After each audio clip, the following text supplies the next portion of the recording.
இன்னைக்கு நம்ம வந்து பார்க்க போது பார்த்தீங்கன்னா பீர்க்கங்காய் பற்றி தான் பார்க்க போகிறோம்.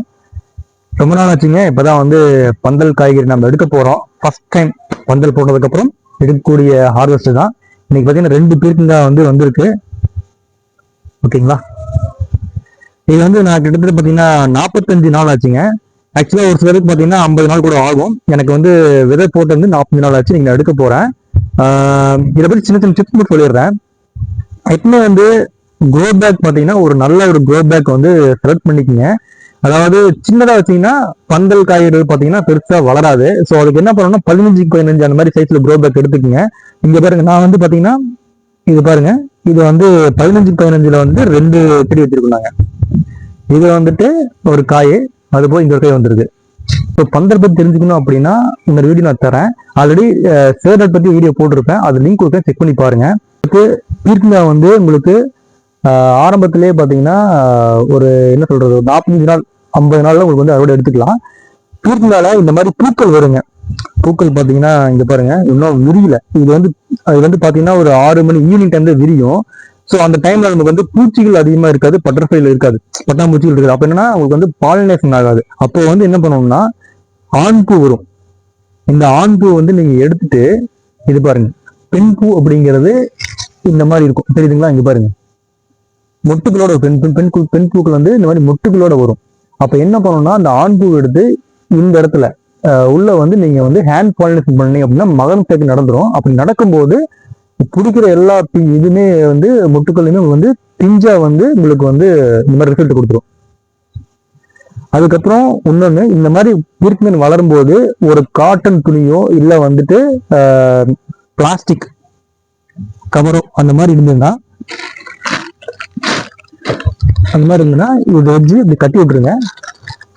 இப்படி கட்டிட்டீங்க அப்படின்னா புழுக்கள் வந்து உங்களுக்கு உள்ள வராது. சரிங்களா? நீங்க கட்டாம விட்டீங்க அப்படின்னா புழுக்கள் வந்துடும். இது எனக்கு ஏன் அப்படி வரல அப்படின்னா, நான் என்ன பண்ணுவேன்னா டெய்லியுமே வந்துட்டு நீல அமிலம் வந்து ஸ்ப்ரே பண்ணிடுவேன். அப்படி இல்லை அப்படின்னா நிறைய ஸ்ப்ரே பண்ணிடுவேன், லைட்டா ஸ்ப்ரே பண்ணிடுவாங்க. டெய்லியுமே ஈவினிங் வேணா கொஞ்சம் லைட்டா ஸ்ப்ரே பண்ணிடுவேன், அப்போ வந்து வராது.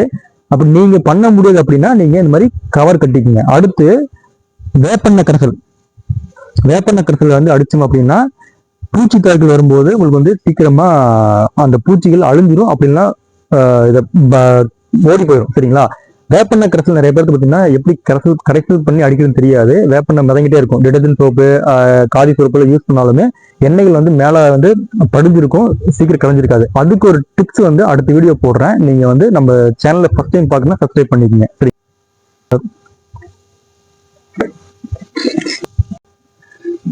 ஓகே. இது வந்து பாத்தீங்கன்னா அந்த 3 கை இருக்கிற கரண்டி எடுத்துக்கங்க. அதை எடுத்து நீங்க நல்லா கிளறி விட்டுக்கலாம். கிளறி விட்டுட்டு இந்த மாதிரி நல்லா எடுத்துட்டுங்க. நல்லா கிளறி விட்டுட்டு இது வந்து மண்புழு உரம் நான் இந்த அளவுக்கு போடுவேன். நான் 15 நாள் கொஞ்சம் போட்டுருவேன், மண்புழு உரம் போட்டுக்குவேன். செக் பண்ணி வாங்கிக்கங்க மண்புழு உரமே. இது வந்து உங்களுக்கு வந்து மண்ணுக்கு நல்லா வளர்ச்சியும் செடிக்கு நல்ல ஒரு வளர்ச்சியும் கொடுக்கும். அது போக இந்த மாதிரி பூக்கள் வர டைம்ல மீன் அமிலம், பெருங்காய கரைசல், அப்புறம் தேமூர் கரைசல், அப்புறம் வந்துட்டு பழைய சோத்து தண்ணீர் பார்த்தீங்களா, அது இதெல்லாம் கொடுத்தீங்க அப்படின்னா சூப்பராக க்ரோத் ஆகுங்க, நல்ல ஒரு வளர்ச்சி கிடைக்கும். க்ரோ பேக்ஸ் நீட் இருந்ததுன்னா நம்மகிட்ட க்ரோ பேக்ஸ் சேல்ஸ் பண்ணிட்டு இருக்கோம். கீழே வரக்கூடிய வாட்ஸ்அப் நம்பரை கான்டெக்ட் பண்ணுங்க. நல்ல ஒரு தரமான க்ரோ பேக்ஸ் இங்க பாருங்க, நம்ம மாடி தோட்டத்தில் வச்சு க்ரோ பேக்ஸ் தான் குவாலிட்டியாக கொடுக்க போறோம். இந்த க்ரோ பேக்ஸ் பார்த்தீங்கன்னா நான் வச்சு கிட்டத்தட்ட வந்து 3 வருஷம் ஆகுதுங்க. எப்படி இருக்கு பாருங்க. ஓகே, ஹார்வெஸ்ட் பண்ணிடலாம். Successful harvest.